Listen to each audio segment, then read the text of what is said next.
All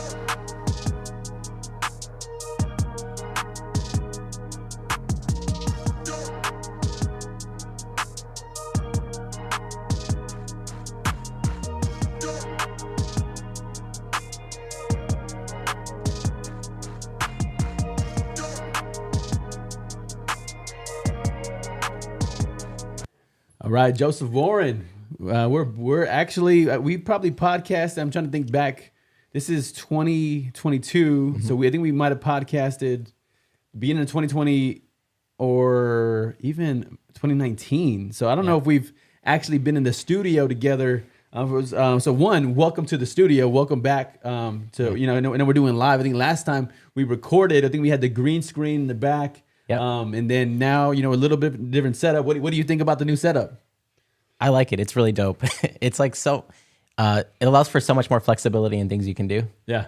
Really fancy. You got like a nice audio setup, everything. It's like very legitimate, almost beautiful setup. So really like it. It is. You know what? Maybe we should have got you the headphones because then you could hear the sound effects that I'm working into the mix. But but we'll remember that for next time. So I just put a sound effect in the mix. Yeah. Even like the Stream Deck that allows, if I want to be talking over here and I'm able to, focus the camera on me, or if we want to put it on you and then let you say something inspiring or uplifting. Yeah. Don't give up.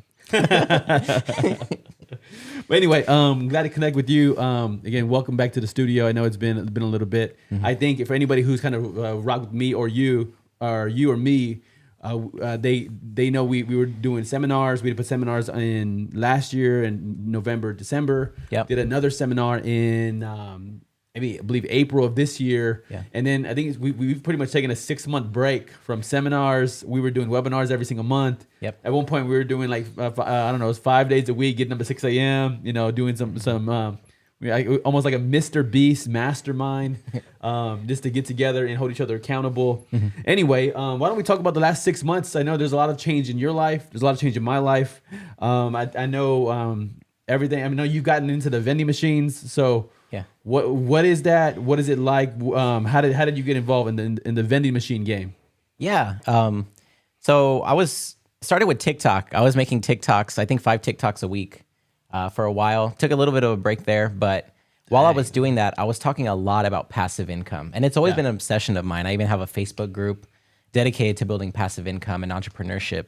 And I noticed I was talking about it and I was like, okay, after a while, like I kept talking about it, I was like, okay, I need to start doing it, right? If I'm going to talk about it with any more depth. So I actually a lot of stuff I do is kind of for the content. So I want to make passive income. And I was thinking, what's a small way to get in? Yeah. And of course, vending machines. And I think of it as timeless because people are always going to need food to eat. That's right. I know I go to the vending machine a lot. And, just one of these days I was going to the vending machine and getting some Doritos or something. And I was like, okay, I want to get that going. Yeah. Talked with my friend. Shout out to Ryan Riojas. He's a young kid. I think he's 24 years old. Extremely entrepreneurial, has very good business sense because he comes from a line of entrepreneurs, right? Yeah. Grandfather's an entrepreneur, father's an entrepreneur. And, we had a discussion about it and decided to get started with our first partnership. And he was looking on Facebook Marketplace. We got the first one, I think, for maybe $600, a snack machine, fairly new. Yeah. And that one was not too bad. I think it weighed about maybe 500 pounds. So we were able to move it with 3 or 4 people. Yeah.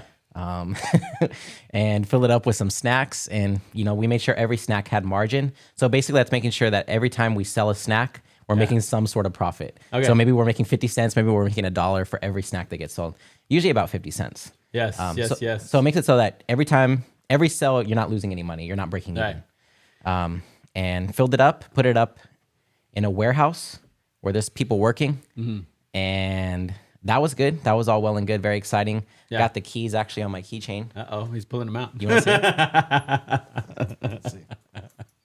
So we got the keys here. Hey, the keys up in the mix. All right. Yep.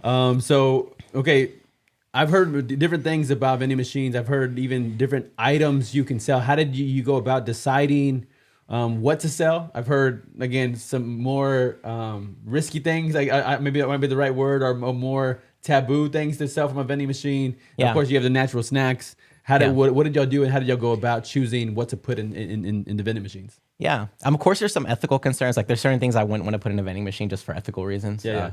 You know, a follower of Christ, I'm not going to put cigarettes in there, right? Yeah. I'm not trying to put it in a nightclub and put like, you know, weird stuff in there. Yeah. But I feel like, you know, snacks, people, and when they're at work, it's something that's good for the employees. It's not necessarily, they're not the healthiest snacks.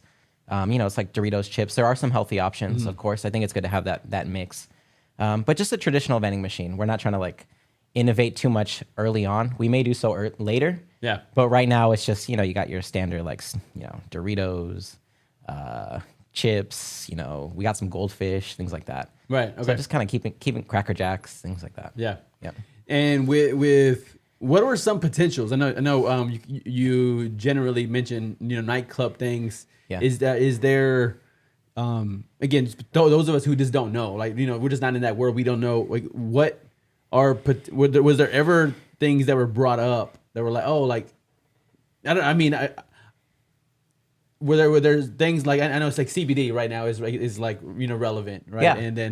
And somebody mentioned alcohol in vending machines. So is that real? Like, is there validity behind that actually happened? I don't really mess with vending machines much, like in general, as far as like eating from them. Yeah. But in the research, what was some of the things that you discovered that people actually put in vending machines that might be surprising to people? It's not legal according to the TABC, but there's definitely vending machines out there that have alcohol in them. Okay. In fact, when we were buying our soda machine, which ended up causing a whole lot of issues because it weighed about 1,000 pounds. So we had some trouble moving it. Yeah. And he was talking about, he had a business. So the person we were buying it from had like a bunch of vending machines. He fixes them up, had like a thing going all around town. Yeah. And he said one of his shop owners said, I want to put alcohol in it. And he said, go ahead and do that, but I need you to sign this saying that I have nothing to do with the alcohol in the vending machine. So you could get in trouble for that, for sure, for putting alcohol in it. Right, because they would have no way of figuring out if you were a minor potentially buying alcohol or underage, right? Under the age of what is it, alcohol? Is it 21? 21, yeah. So so if you're under 21, they would have no way of, I guess, validating you were 21. I wonder if you had like a key card scanner or something, if that would work. Yeah. Possibly. That's kind of fancy, but okay. I don't think an alcohol vending machine would be a good thing. Yeah. Personally, ethically, you can do your thing, but yeah. Okay. Yeah. So then the vending machine, you mentioned there was difficulties moving the vending machine 900 pounds. What was that? Was that like? Again, I remember in the moving industry when we were moving pianos, and those are just ridiculously heavy, bulky, but yet sensitive. Yeah. What is it? Objects. Mm-hmm. And how did the moving of these beasts of machines work? Yep. So the snack machine was easy. It seemed hard at first, but it was pretty easy. When it came to the soda machine, that has a lot of insulation. It has steel. It has a condenser, I think it's called, something to keep it cool. Yeah. And with no sodas in it, weighs about 900, 1,000 pounds. And our main concern was no sodas or anything in it. Okay. So it's heavy to pick up. Right. It could crush a person potentially. We got it from this guy. He said he does moving services, and that's lesson number one would be that don't move it yourself if it's about that. If it's 900 or 1,000, if you're not like great at moving stuff, I would say don't move a 900,000 a 900-pound vending machine. Don't move it on your own. It was four guys, and it was not impossible. We did it, but it's very possible if it's your first time doing that, you're gonna make a mistake. Yeah. And we did, and I'll tell you about that in a little bit, so you can hear about the mistake that we did make. Yeah. But yeah, so we moved it up to the truck. The person who did the vending machine business, he actually had something on his truck where you could just roll it on there, and it would lift it up, and you just push it onto the truck. Mm-hmm. That's one of those things that you might have if you're in the vending machine game. Yeah. We took it from his truck and put them back to back with our truck, and then push it onto that truck. Mm-hmm. And then when it came time to get to the warehouse, we drove there, and that was on an incline, and that's where it became very tough, was getting it off the truck. Okay. That's where the issue came in. Yeah. First of all, we put it on a dolly. Yeah. And I'm not skilled at moving, man. I'm not like, I've never had a moving business. Yeah. I'll move from my apartment to apartment, things like that. I've lifted some stuff, but not 900 pounds. Yeah, you lifted the broom and the dustpan and and then the drawers over there. Okay, yeah. Little things like that. But usually if it's too much, I'll be like, let's hire somebody. That's always been my thing with moving, because I don't really enjoy it. Sure. And 1,000 pounds, it was me and this person who was skilled at moving. Yeah. And we were pushing it uphill off the truck. And it was scary. There was a point where I thought it was going to follow me. Yeah. So I was telling him, like, what do I do? What do I do? And he was like, just move out of the way, bro. So I was like, okay. So I moved to the side, held it like this, and it's kind of like takes a level of faith, right? So I was like, okay, I'll be fine. He knows what he's doing. I'm just going to push as hard as, make sure I don't let it fall, communicate. Yeah. And we were pushing it. And basically, we're having a lot of trouble getting it off the truck. Yeah. And so they had an idea. One of the movers there, an older gentleman, that we would use my Lexus to pull it off the truck. Yeah. And that's where I ran into some issues with my car. Oh, yeah. So yeah. they tied it up. There's our little hooks on the bottom of the Lexus, and tied it up on there. And as I was going, my car, it started fuming in the front of the car. Yeah, So right. You had like stuff coming up, and I was like, okay, I'm gonna stop. I was like, what's the deal, guys? Like, what's going on? Because I don't want to mess up my car, right? Right. Even though it's a 2007 Lexus, it has 250 something thousand miles. Right. You still you don't want to like willfully mess up your car. Right. And they were like, oh, that's just water vapor. And they were right. But then as I was pulling it off, the two radiator lines ended up breaking. Thankfully, my partner paid, he helped me pay for that. Yeah. So I got that fixed up, got the radiator lines fixed up. And wasn't too bad. The car was working for a little bit. Oh, we actually did pull it off, and then we were able to push it into place. And the soda machine, I think, is actually better for that warehouse because it's hot. So if you think about a warehouse that's hot, there's going to be a demand for sodas. Sure. Yep. And yeah, so took the car to the shop, got it fixed. It was working for a few days, and then the transmission started slipping. Oh, man. So yeah, basically I was just driving, and it was like making all this noise, wasn't switching gears. Yeah, right. And I was just like, this is not safe. So I put on the hazard lights, just drove 3 blocks to the office, and just left it there. And kind of like didn't want to mess it up more. Right. Yeah. Got it. Yeah. So then in the vending machine game now, and so have you figured? So how long ago was this? Let's see. That was probably three weeks ago. Okay. So maybe a month ago. And have y'all been able to go back and see if y'all made money from the machines? We have not yet. Okay. So my car went out of commission pretty much right when we were going to go check. Yeah. So been waiting, and we're planning to get it as soon as I get my new car. And for now, we haven't. I wouldn't be surprised if it wasn't too much to start because we didn't fill it up completely. I think that's one thing we're going to have to do is you want to make sure that you're not wasting time when it comes to a vending machine. Sure. So when we go check it, we're going to check the inventory, fill it up, and then check the money, and then fill it up. Okay. So you kind of killed 2 birds with 1 stone. Got it. Got it. Okay. But yeah, you want to make about, what I was learning is $150 to $200 a machine per month. Yeah. Okay. Profit. Very nice. Well, that's something. I mean, I appreciate your example in that, right? Because as a financial planner, you are, in the arena of trying to help people to learn how to make money. Mm-hmm. And then I know one of the guys you follow is, Robert Kiyosaki, and it's the idea of how to make money work for you. Yeah. Right. And I think you wanting to be an example of that, it speaks to your integrity as a financial planner, and it also adds authority to what you do. Because even if it's a complete disaster, then there's still an element of stories you'll be able to tell, right? Even with this Lexus story, or you almost being crushed by a 900-pound machine, but to be on the other side and be able to tell that story, there's still value in it. So I think there's so much value in just risk, and taking the risk and pursuing this additional passive income stream. Yeah, you learn those lessons. I think you just got to go for, if you want to do something and it's in your mind, you learn the lessons a lot better just by doing it. Yeah. It's hard, you can hear me talk about it, but it's a totally different thing when you've actually had the experience and lived through it. Sure. So yeah. I like it. What else you got for me? Let's see. That's where I was left off. I wanted to ask you some questions. Oh, for sure. Okay. And for everybody tuning in, we'll keep this. We'll go back and forth in catching up. I know some of you might be more familiar with Joseph's stories in kind of the past 6 months. Some of you may be more updated with me as I've gone into the streaming space and all of that. Yeah. But go for it. What do you got for me? Well, so you got this amazing setup, and one thing I've always admired about you, you're all about learning, right? Yeah. So you're learning all about what it takes to put on this like top-notch live stream show. And that's been Yeah. something you've been really focusing on, I've noticed recently. So wanted to ask you, well, how did that start? How did you start with the live streaming, and what are some things that you've learned along the way as you started this live stream journey?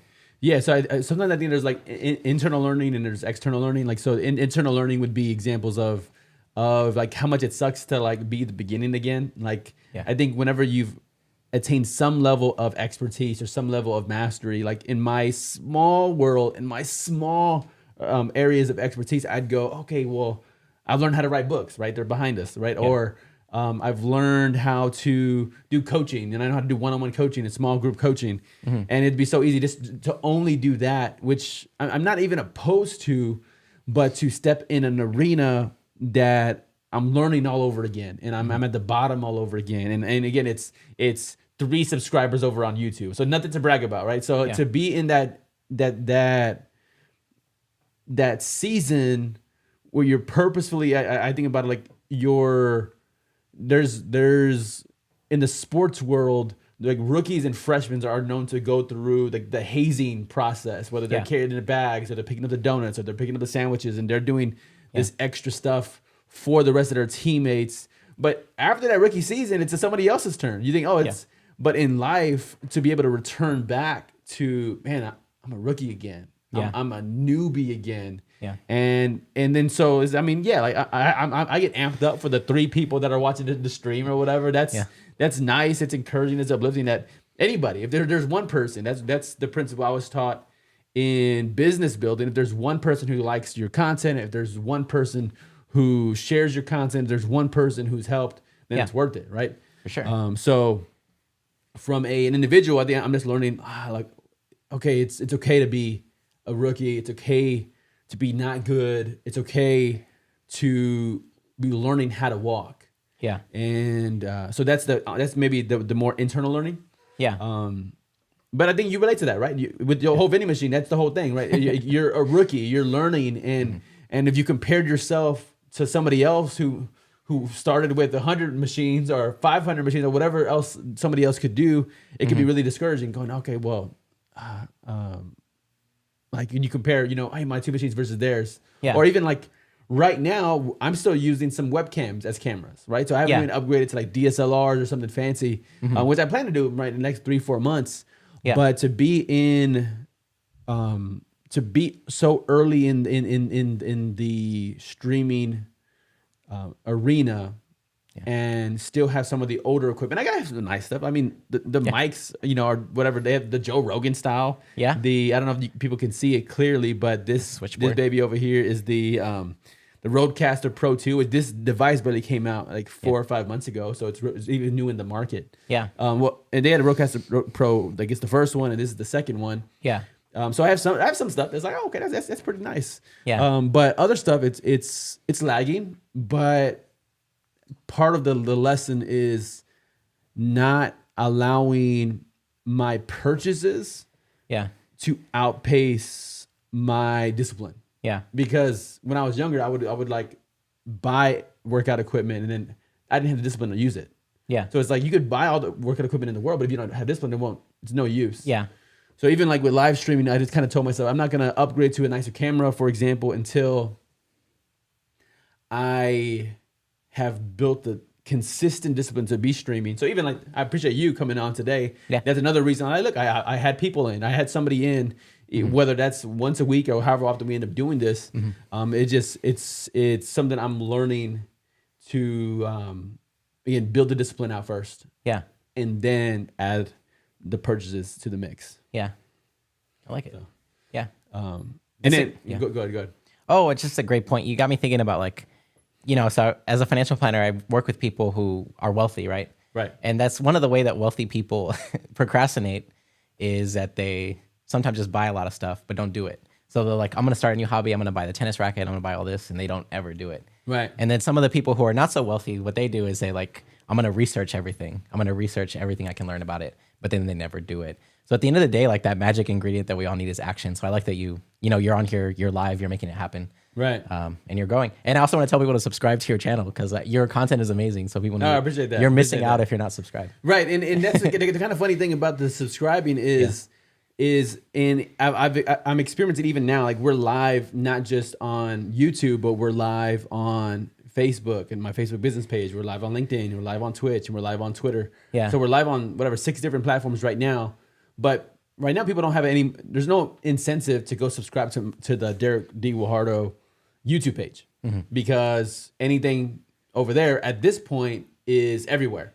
But the idea though is like 2023. Now I'm gonna begin to go. This exclusive content is only on YouTube. Yeah. Like business building, your coaching and speaking business, that's only on LinkedIn. Yeah. And then personal development, that's on YouTube. Facebook personal, that's like maybe more marriage, relationship stuff. And then kind of even switch it up with what goes on my Facebook business page. But right now it's everywhere. Yeah. So there's no incentive, right, for people to so yes, go subscribe to my YouTube page, please. Yeah. But right now I'm not giving the incentive. So okay, this is what you're missing out over on my YouTube page. Yeah. Yeah. So yeah. anyway, so they're learning about their internal stuff, and then I think there's so much external stuff to learn, like the Stream Deck. Like I didn't know what a Stream Deck was. Yeah.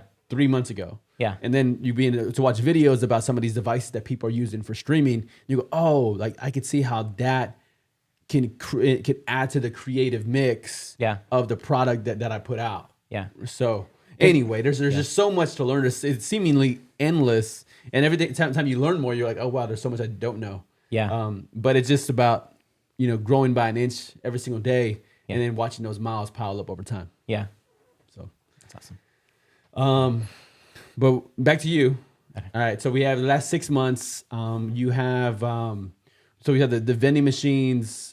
Talk about financial planning. I think a lot of us in the professional realm, we've seen the transition in the market where and tell me what your perspective is about this. But some people will like use real estate to be like, okay, real estate is almost this. It sets the pace for everything else. Yeah. And even as I talk to my friends, like my friend Glenn, who's a plumber, right? He's talked about like that's influenced him. I talked to my brother-in-law Alan, who's in the pest control business, and he's shared about the how when real estate slows down, business slows down. Yeah. Anyway, to talk about financial planning, and also talk about what you're seeing in the market right now. Yeah. Market's definitely on a downtrend. There's a lot of risk. What our experts have been saying, and I'm not sure if this is true. I love to be optimistic about everything, but I also like to be realistic. Yeah. And my opinion is that the market's probably going to continue going downward. Not anything too drastic, though it could be, but it's going to continue in its downtrend, in my opinion. And that's what I've been kind of basing my financial planning around, which is this idea that if you have extra money, if you're a young client, maybe a young client with a high income, put as much money as you can into investments that are tax deductible so you can lower your income. And you're kind of like not trying to time the market, but just every month, every 2 weeks, every time you get paid, put in as much as you can into the market. So you're kind of buying lower and lower and lower. So that's kind of what I've been thinking. But what our experts have been saying is that October, most likely the market's going to hit some type of bottom. Yeah. And this is not a guarantee, right? I don't have a crystal ball. I don't know. But these are people who they're CFAs, they're certified financial analysts. They're constantly looking at the market. And they're saying that there's going to be some degree of certainty that we get with the midterms. Elections on November 8th. So when that happens, the market could pop. So I'm having a lot of my clients put money in like in mid-October, making sure that, put in what you can into mid-October. Yeah. And yeah, I think real estate is strong. Most of the clients I've gotten recently have worked in real estate related industries. A lot of people that I've talked to who've signed up to do financial roadmaps have been realtors as well. Yes. So I would say the real estate market, in my opinion, it's good right now. It's doing very well. Of course, everything's cyclical. Yeah. But yeah, it sets the pace. But for like a plumber, was that what you're saying? Like a plumber, of course it would do. If real estate's doing well, it definitely helps like plumbers and home services. Sure. Yeah, Right. they'll be doing well. Exactly. Yeah. Got it. Okay. So then, so have you shifted your financial planning over these last 6 months? Like what's changed with you with financial planning? Has anything changed over these last 6 months? So basically, I feel like the content creation also helps with this, but been doing a lot of research and learning new things and tailoring it to whatever my clients are. I found some cool stuff for realtors, basically on how, especially for a husband-wife realtor team, how you could get about like, let's see how much you could get. Hold on one second. I think like 120,000 in tax deductions if you're a high income husband and wife realtor team. So that's one thing I found recently. And when I was kind of talking and sort of focusing on the real estate market, Yeah. I was like, okay, so if you're in a really cool position, if you're, husband, wife, realtor team, you do very well. And what else have I looked at? Looking at inflation, I've been putting everyone pretty much, it's only a small amount of money, but $10,000 per person per year, you can put money into Series I savings bonds. And those are paying 9.62%. And they're government bonds, so they're very low risk. So I've been doing that for a lot of people. And everyone's situation is different. But again, if people can invest, I'm telling them to invest. If people are taking money out of the market right now, I'm encouraging them to take the least amount out right now. Because if you think about when the market's going down and you're taking money out, it's becoming more and more expensive. You're taking out more and more stocks, more and more assets. So encouraging people in that situation to look at their budget if they need to, and kind of asking them the same thing I've talked about before. Is this bringing you joy? Is this bringing you joy? Is this necessary? And if something's an unnecessary expense, it's a luxury, and it's not bringing you joy, and I think we all have those. I'm a financial planner and I have some of those. Sure. Then cut it out. And, just for now, it's temporary. So everything is cyclical. Everything is temporary. So that's kind of how I frame it. Can you cut these expenses for maybe 6 months, for a year? Yeah. And we'll see where you stand then. Yes. Yep. No, that's great. That's great information. So it's even as you stepped up your game in TikTok and like you're doing stuff over there. Have you noticed like what kind of questions do you see unique questions per platform? I think typically we think that each platform kind of gives a different audience. Yeah. Do you see certain questions on TikTok that you might not see over on Facebook or Instagram, or what kind of interactions do you have across different platforms? How does that work for you? Yeah. Or even in person? Yeah. I think what I love about TikTok is there's a level of authenticity that I think gets you really close to your audience. Yeah. On TikTok. And the questions I've gotten have been almost very like sincere questions on TikTok is how I would describe them. Yeah. Whereas I think about Instagram and sometimes I'll get like bot questions and bots saying like, hey man, you should sell these like sunglasses or whatever. And I'm like, I don't know why you, I don't want to sell those sunglasses right now. Right. And not against affiliate marketing, because I'm actually I started doing some affiliate marketing as well. But with TikTok, I've gotten like questions like, how do I choose a stock? Yeah. What's the website that you were talking about here? Like things like that. So I feel like it's almost, people can trash on TikTok, but I like the authenticity from it. That's what I enjoy about it. Yeah. Yeah. Okay. I like it. Yeah. Respect. Yeah. All right. What do you got for me? Let's see here. So one thing I always want to talk about. So you've written 3 books already. Right. One of your third books, it's one of my favorite. I can tell it's a topic that's very near and dear to me. Right. Right. So the first book was on marriage. I enjoyed it, but I'm not married, right? Yeah. It helped me with maybe some dating life stuff. But when it comes to motivational speaking, what did you learn through the process of writing the third book? Or what was different about writing the third book than like the first or second book?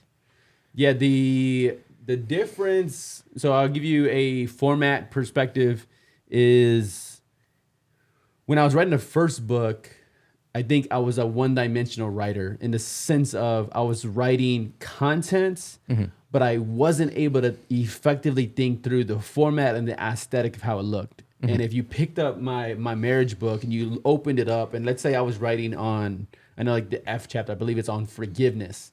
And as I was writing about forgiveness, maybe I used like a heading of remember your own faults. Maybe that's the subtitle of the section. And I was writing about that.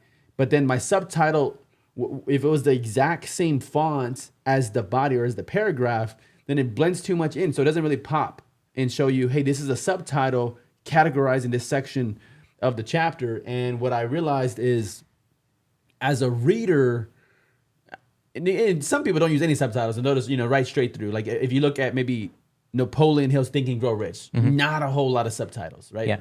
And again, it's a bestseller. Like, so well, that works. But then you look at maybe like a John Maxwell's writing, and it's like subtitles for everything. Everything is like, you can very see his outline. He has a big general question of whatever, what helps you to lead most effectively. And then you could see his 5 points, and maybe 2 of his points might have sub points of their own. Yeah. And you can really see that really clear. And then you just have to figure out, as an author, where do you fit? And for me, I lean more into the John Maxwell style in the sense of an outline. I like people to kind of know where I'm starting, where I'm going in any one chapter.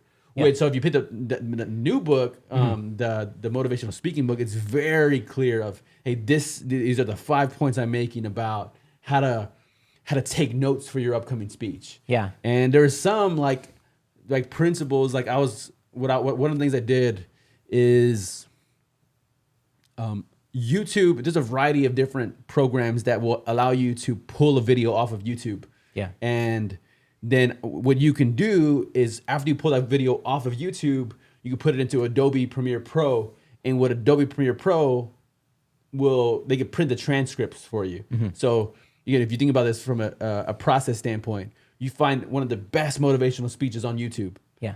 Then you take that and you put it into Premiere Pro. Then you take that to generate the transcripts, so giving you the words of the speech. Then you're able to look at, all right, so I'm looking at some of the best motivational speakers in the world. This is the Eric Thomas. This is the even Rachel Hollis. She's achieved few things that she's achieved some things as a motivational speaker and as an author that few people have on the planet. Wow. And so Tony Robbins, you could put those into Premiere Pro, get the transcripts, and now you go through to categorize like what's happening to the various parts of their speeches. Are they storytelling? Are they fact giving? Are they teaching? Are they challenging? And so what I personally didn't have was a detailed note system. Like, let's say if I'm amping up and I'm trying to say, like, what's wrong with you? And I'm trying to really go after the challenge, like, stop doubting yourself. And I'm trying to raise my voice with purpose. How would that show up on my notes if I'm taking notes?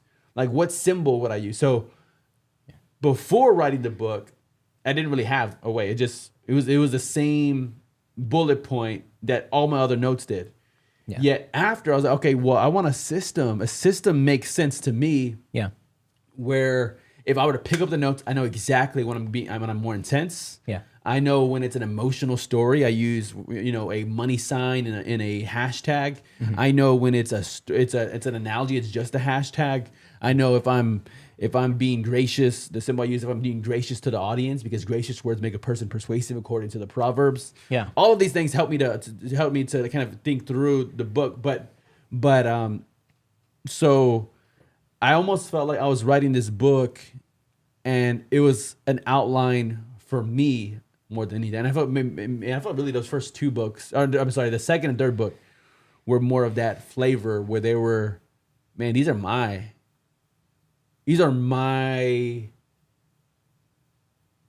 books to use as my own guides when I'm putting together a speech. Wow. I can go back to my speech. I preached today at church, right? And I think the lesson was great. I think I was emotional. I even cried in the message, which again, it's a unique way to be able to connect. Yeah. But I can listen to that speech and pick up my book and go, oh, I missed a couple of things that I would have added had I been thinking about some of the principles. Yeah. So anyway, it's one example of how writing this book was there from an aesthetic perspective. Yeah. But also I was writing the book that I most wanted to have. If I could, the idea was somebody gave me this principle, which is write the book that you want, that you would have wanted. Yeah. And I wish somebody would have wrote this book for me when I started speaking. That's awesome. So what would you say? So you were talking a little bit of how that book helped you to sharpen your own public speaking skills. Right. What would you say is like what's the biggest thing that you learned when it comes to public speaking from writing the book? I think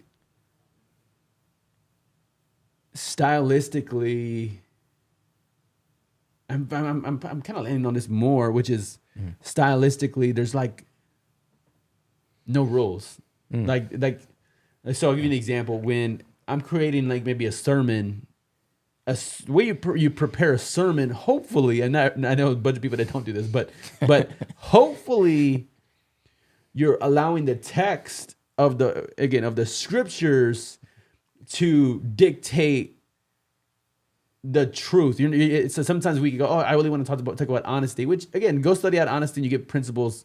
But sometimes you can be so excited to teach a principle that you want this text to say something that it actually doesn't say. Just let the text speak for itself. So it's almost like I might call it you're moving to the right. If the scriptures are moving this way, I'm just moving my lesson to the right. Yeah. But if you're writing a motivational speech or in a corporate event, you're thinking, what does this specific group need? And in writing a speech to be able to speak to them, build them up, and help them right where they're at. Yeah. So, but you can pull up people who do mainly, 60, 70% stories, maybe like a John Maxwell. And you could pull up like an Eric Thomas who does have stories and illustrations, but then like his intensity is something that's very, very felt. Like his intensity, his passion, his conviction, those are all felt. You listen to a Rachel Hollis, she's going for relatability, right? And she has that relatability gift. Or you listen to a Joel Osteen, I think his gift is being gracious. Like again, theologically, like, nah, I'm not rocking with you. Yeah. But being gracious, if somebody was really wanting to work on that part of their delivery, I'm like, yeah, Joel Osteen is a great guy to study. Yeah. You're just studying how to be gracious with your words. If you're looking for intensity or passion, you have Eric Thomas. Yeah. But anyway, all of that to say, it's taught me more and more that even as a writer, I could. It's all connected. Like, and that's something I saw too. Like the writing is everything, especially for speaking. Yeah. The better I become as a writer, writing the notes for the sermon that's coming up or the message I have coming up, the better the messages. Yeah. So, and it's the same thing. Like you look, commercials, that's writing. Yeah. Songs, that's writing. All of this comes back to writing. Wow, that's cool. Yeah, those are probably the big things. I like it. All right, we're back to you. Let's see, what do we got for you? We have a vending machine. We have your vehicle that had its problems. So what was that? Again, you told us there's more to it. Yeah. Actually, make sure I had this other part you said as well. So your vehicle, and then you said you got into something else from an investment standpoint. What else did you get into? Affiliate marketing. Okay, we got to come back to that. All right, so we'll do what happened to your car next. What was that? What happened there? And then maybe the next question I'll ask you after we go back and forth will be affiliate marketing. Yeah. So I had a meeting. I had a meeting with a client at the office, and as I was about 3 blocks away, driving down, thankfully 3 blocks away from the office, the car stopped shifting gears. So it's an automatic transmission, but stopped shifting from first, second, third. Yeah. I couldn't go past the 3rd gear. So I was actually revving the engine, pressing the pedal to the metal, as they say. And it was not going past what I believe was a 3rd gear. And I noticed that it was jerking back the car. And it was just like all the lights came on on the dash. It was like, exclamation point. Every different light came on. I don't know what it's called, but the one that looks like a squid came up. Okay. And I was like, this is not good. So I put on my hazard lights. I was all dressed up in my suit. I felt kind of embarrassed because I was like all dressed up in my suit. I think maybe I let that car. What I did with that car is I pretty much rode it to the ground. Bought it for $7,000 5 years ago. Actually said I wanted it to last 5 years. An old 2007 Lexus, and did last me 5 years. Exactly. It's weird. Manifest. It's the power of the words that we use is kind of interesting. And ended up selling it later. I'll tell you about that story. But I pulled it into the office in the back, and was kind of like really worried. I was having the meeting with the client, and afterwards I was like, I'm sorry if I came off like a little bit off, but this is what's going on. And they said they didn't notice, so I was thankful for that. But wanted to not make it about me at the beginning, but after the meeting I was like, okay, this is what's going on, just so you know. Yeah. And so the car stopped working, called some mechanics and said, can you pick it up? One mechanic was like, yeah, I can, but then didn't talk to me for the whole day. And then just talking to people, talking to friends, asking for advice. Everyone was just like, that car has lived its life. It's too old. Don't try to fix it. You've already put, a lot of money into it, fixing like the radiator stuff, fixing things in the past, the brakes, all these different things. So consider it a sunk cost, the sunk cost fallacy, where you, the classic example is that like you're in a really bad relationship and you're just like, well, we had some good times together at the beginning, so we're never going to end it. Right. Same with the car. You put a lot of money into it. You don't want to let it go. So decided to upgrade to a new car, which is very exciting. And then just had to like go through that whole process of getting a new car. So it's been kind of eventful the past few weeks. It's been kind of stressful. New car. All right. If you're watching live, we'll give you a little bit of time, but put in the chat, what car do you think he bought? What kind of car do you think he bought? And mind you, he's a financial planner. So I don't know if he might have been trying to flex or something like that. I don't know. I mean, but we're gonna let y'all guess. You can put your ideas in the chat, and we'll Bugatti. I'm just kidding. like 100 of those. What is 100 of those? I don't even know. On planet Earth. All right. Yeah. So you got it's a new car. All right, we're gonna leave that as a cliffhanger, and if people are watching live, they can let us know what vehicle they thought you got. Okay. Yeah. Got it. All right. So then, all right, your question. You're up. Yeah. Let's see here. Wanted to ask you a question about your masterminds that you've been doing. I know we met through one of your masterminds, right? That's right. So mastermind you were doing on I believe it's the 14 laws of, could you say it again? What was the name of it? Yeah, the 15 laws of growth. 15 laws of growth. Very powerful mastermind that I did. And I know you've evolved in everything that you've done, like live streaming, writing books. Yeah.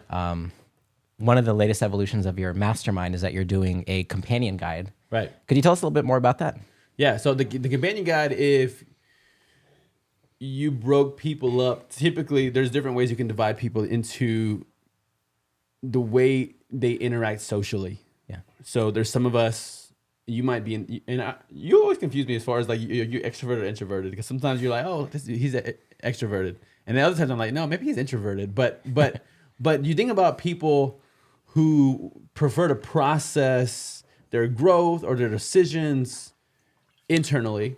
They prefer not you to ask them questions in front of the whole group, and they prefer just to privately go through. And privately, they make great decisions. They walk through it and they get into it. But so building out a companion guide, which was people who are more extroverted and who are fine making decisions in front of a group, can get a lot from the group session. Yet I was thinking about, what about that other person who processes internally more than externally? And how can we give them a couple of pages every single session where we're together for whatever 60 or 75 minutes, and they're able to write down, whether the one word they brought into the mastermind, they're able to write down their victory, that one victory they want to share with the group that week. They're able to write down the biggest insight they took from that session. They're able to write down the decision they made about whether they're going to start, stop, or stay some area of their life. And then not only for that one session, but let's say we're together for 10 different sessions, and then they're able to look back at session 10, they're able to look back at the other 9 sessions and see what they were thinking, what they were focused on, what the victories they had, what decisions they made, and they're able to see what they wanted at the beginning, because that's one of the first questions we ask, which is, I call them mountain moments, and it's there's one mountain moment at the first session, there's a mountain moment at the middle session, there's a mountain moment at the end. The first session, you're at the base of the mountain looking up this thing. And if we consider the 10th session to be the top of the mountain, from the base, what do you want when you get there? You're just having this vision and this imagination of where you could be in 10 weeks, or it's 20 weeks, or whatever the time frame is. After the 10 sessions, if it's every week you're meeting, then yeah, it's 10 weeks from now. If it's every other week, then you're right, 20 weeks from now. But people can have that vision, then we're able to I just look at all of that and have that purposeful time in that 10th session to go, all right, look through your entire guide and see what was the most meaningful moments that you've had, whether it was reading the book, sharing a victory, making a decision. What did you notice looking back? But up until now, people could do that if they had kept a detailed journal in a seamless manner where they could look through it easily. Yeah. Yet if they did not, then it was like, okay, well, people who showed up and were verbally, sometimes you don't remember what you just talked about yesterday, much less 10 weeks ago. For sure, yeah. So it's just one way to kind of chart the path and then have a tool that provides a lot of power for the law of reflection, which is the principle that experience isn't the best teacher, it's evaluated experience. So then what's the best way to evaluate an experience? That's the mastermind companion guide. You're using that to evaluate the entire experience. Plus, again, if you're in the marketing space, you understand the power of social proof. So you have 10, 15 people who are sharing what they got from the mastermind in front of each other, and all of a sudden your influence is growing up. It's like, oh wow, he helped. You had one role in one part of helping somebody with their fitness. You had helped somebody else write their book. You have somebody else launch their business. You have somebody else double their profits. You have somebody else, get the highest, the most profit they ever had from one deal. Wow. Anyway, all that to say, it's that's a little bit of the companion guide. So That's cool. it's fun just to add to the mix, and it makes you think, like, is there anything else? Like, is there anything else to add to make that even better? Because we're thinking about personal growth and evolution, and part of me is not sure. Like I'm always when I read, I'm trying to think, is there anything I can mix in to the guide? But it's pretty solid. So that's the companion guide. I like it. I wanted to ask you another question. In the past 6 months, it looks like you've made the switch, and correct me if I'm wrong, from online masterminds towards more in-person masterminds. Is that true? Yeah. Yes. What have you learned from that experience, or how has it changed from going from the online to the in-person masterminds? Yeah. So in a perfect world right now, I'm gonna have masterminds on Fridays that are online, and then Thursday, Wednesday, and Tuesday will be in person. Yeah. And it's if anybody's ever dated long distance, there's a difference between having your girlfriend, having your boyfriend with you in the same place, the same city, versus going on a Zoom date. There just it's just a difference. So in person, there's so much energy that happens when somebody's vulnerable, when something's funny. Like again, it's just different when you're on Zoom and something's funny. Like, how the Zoom microphone works, where it's like one person using it will, I think, automatically mute everybody else. Yeah. Until that person's quiet. And so Zoom, and appropriately so, only allows one voice to come through. And I don't know if it's still that. Maybe they've updated that. Yeah. But it's just different from hearing 9 people laugh together. Yeah. Versus hearing one person laugh, or even a laugh coming in and out. Yeah. But yeah, I think we know that from like public speaking dynamics. There's things that are funny in things that are like maybe whatever I'm gonna call it 10% funny. Yeah. In a group of 50, all of a sudden that's like 30% funny, and then like in a group of like 100, that same thing is like maybe like 45% funny. But it just things add tension, add drama to the setting. Yeah. So all of that to say, I think I even as people have shared tears of gratitude and tears of reflection, I've wondered, would they have those same tears if we were doing it online? I think not. Yeah. But that's one for sure. Just connection. And then that's probably, if you summarize it in one, the connection you have in person is different from the connection you have online. Yeah. That's cool because, people get very vulnerable. I've only done online. Yeah. And I know people get very vulnerable. Yeah. So it's like it takes it to another dimension, but it's true with public speaking as well. We both kind of lived public speaking through like the pandemic. So we've seen like before, after, I think you saw me speak for the first time to your Rotary Club. Right. I remember that. Yeah. And you're like, oh yeah, you can speak in person as well. Right. Because it's different, right? It is a different feeling. And it's true. Like there's way more, you feel a lot closer to the audience when you're in person. Yes. Yeah. Yes. All right, we're back to you. We'll do affiliate marketing, and then we'll do one me, and then we'll go back to the kind of car you actually had. Yeah. All right, and again, if you're listening, Joseph upgraded his vehicle after his Lexus went down, moving a 900-pound vending machine. If you feel like engaging with us, you could guess what kind of vehicle. Actually, let's make this a little interesting. Yeah. If somebody guesses the right vehicle, I'll send you my new book, the Powerful Motivational Speaking book. Wow. Or you come pick it up. You come pick it up from my house, or come to BNI. Come to BNI. And be our guest on I say be my guest. Yeah. Or mine. Or mine. That's my car. No, I was kidding. but no, guess what kind of car. If you get the car right, I'll send you a Powerful Motivation Speaking book. Awesome. I think that'll add value to you, and have a little fun with us as well. All right. So affiliate marketing. Talk to me about it. Yeah. Just I had a friend who was dabbling in it. Yeah. And I decided to do it for a product that I believed in. So I'm only doing it for one product. It's identity theft protection called Aura. I had been recommending it to my clients for about 1 or 2 years, and they all say like, we love this. It's very cheap, protects every single device that you have. Not trying to be like an ad right now, but I just like legitimately was like, this is good for all my clients. So I just signed up for them, got a link that saves 40% for my clients. And so they save money, it's a win. And then I get a little bit when people subscribe, do the 1 year subscription. Okay. And that's something I've been learning is like when you are doing something, you want to find as many ways to make money off of it as possible. Yeah. So like with the vending machine business, at some point, maybe make a course about it. Yes. Maybe, do some affiliate marketing. You can do these different things with anything that you're doing. Public speaking as well, sell products. Yeah. So, yeah. I like it. Yeah. Get as much juice from the lemon as you can. That's right. I think all that, I'm going to have to give you some kind of affiliate marketing for my books, man. You're going to have to, if you push my books out, I got to get an affiliate for you. Oh, definitely. Yeah. It's definitely a product I believe in. So any product I believe in, I'd be happy to do affiliate marketing for. Yeah. Got it. I like it. Next thing you know, you have my book in the vending machine, The vending machine. The motivational vending machine.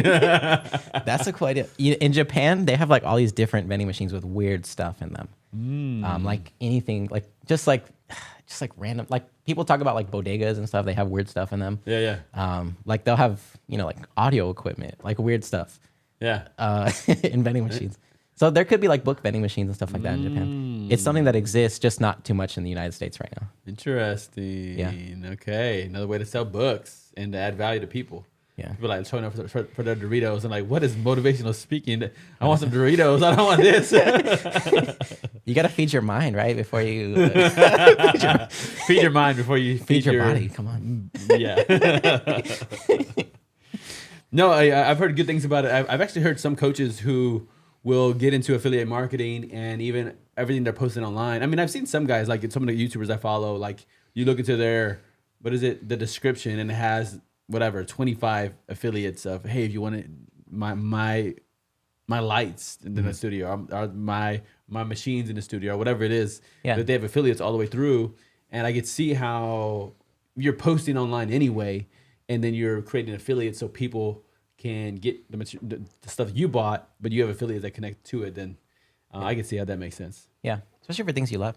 And then affiliate for your own, selling your own products is also good. So yeah, I need an affiliate program. Yes, that wasn't even on my mind. See, the power of the mastermind, bro. It's like when you think about affiliate marketing, using it for your own products, you get crazy leverage.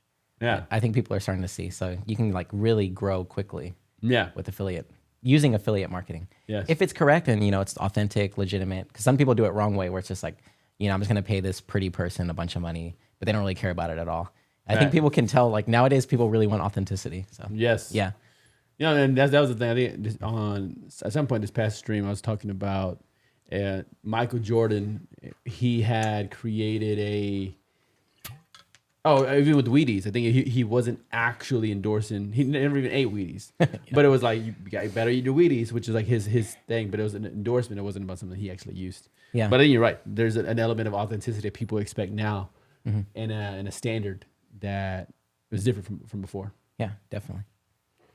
All right, affiliate marketing. Okay. All right, this is your last chance. If you want a free book, to guess what kind of car Joseph got in place of his Lexus. All right, so your question, you're up. All right. So we talked about live streaming. We talked about the book. Yes. Let's see. I always forget the last thing. What do you want me to ask you about next? I feel like we should I should run and get you some headphones. I don't even know if this allows me to have more headphones. Let me see. Yeah. Let me see if I can stand up in the middle of all this. Yeah. I'd love to have some headphones. Because I'm kind of like, there's the sound effects? Yeah. I'm curious what they are. Are they like radio sound effects? Like, are they like explosions? Yeah, well, I feel like you're in the studio, so you got experience. Can you entertain the audience for maybe a table talk? Can I just do an ad? yes, do your ad. All right, there you go. Go ahead. All right, guys. All right. If you were to click on this right here, this is my QR code. You could get a free consultation. Sometimes people pay thousands of dollars to work with me. but you can get a free consultation to talk about your finances and just really solidify what your goals are, what you're going for specifically. I also want to say, not even about me, like I love people to do financial planning, especially when you get to that next level. It's not really about the money. It's about the time that it gives you, the freedom that money gives you, the security, harmony. I've even seen money bring people together harmoniously in their marriage and things like that, families together. So love to help people with that. Something that I'm extremely passionate about. But I also want to talk about Derek. Derek's a cool guy. Definitely check out his books if you haven't. Powerful motivational speaking. If you're any motivational speaking is one of those key skills. I think it's one of those, it's like selling. If you can be a good motivational speaker, you can be successful. Someone could take away all your money and you could find a way to be successful. Just persuasive speaking, motivational speaking is a very powerful thing. Something that's we've been doing since the dawn of time, even like around campfire. So I would recommend buying his book, Powerful Motivational Speaking, and also subscribing to the channel. If you haven't subscribed yet, what's wrong with you? Like serious, what is wrong with you? He's putting out really great content. And I would argue with Derek, because Derek said you don't get any incentive. The incentive is that you're early in on a journey that's going to go really, really far. So you're one of the early founders, one of the founding people for what's going to be a huge YouTube channel, LinkedIn. Follow wherever you want to. And also it's convenient for you because some people are not looking at LinkedIn Live, but they are looking at YouTube. So if you're on YouTube, LinkedIn, wherever you are, make sure you follow the channel.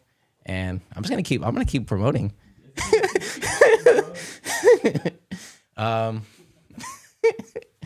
Let's see here. You can follow me on social media at Joseph D. Warren. And that's pretty much my name everywhere. So if you want to follow me on anywhere, LinkedIn, MySpace, just kidding, or anywhere, TikTok, Joseph D. Warren, you can find me there. And yeah. How y'all doing? How's it going in the chat? Is there anyone chatting right now? I can't see the chat, so I'm not really sure. But let me keep promoting stuff. Let's see. What else can I promote here? Got the magazine. Oh, let me promote my masterminds. I have an upcoming mastermind coming up on October the 20th. That's a Thursday at 7 p.m. Already got 3 spots filled. Got a comedy club owner, health insurance person. Going to be a powerful, powerful mastermind all about how to build passive income, how to start your online business, align your money with your passion. All these things. I've heard this idea. You may have heard this. Like, people always say to me, like, and they say to like other like billionaires and people who have a lot of money. I'm not a billionaire, but they say like, if you had $10,000, what would you invest it in?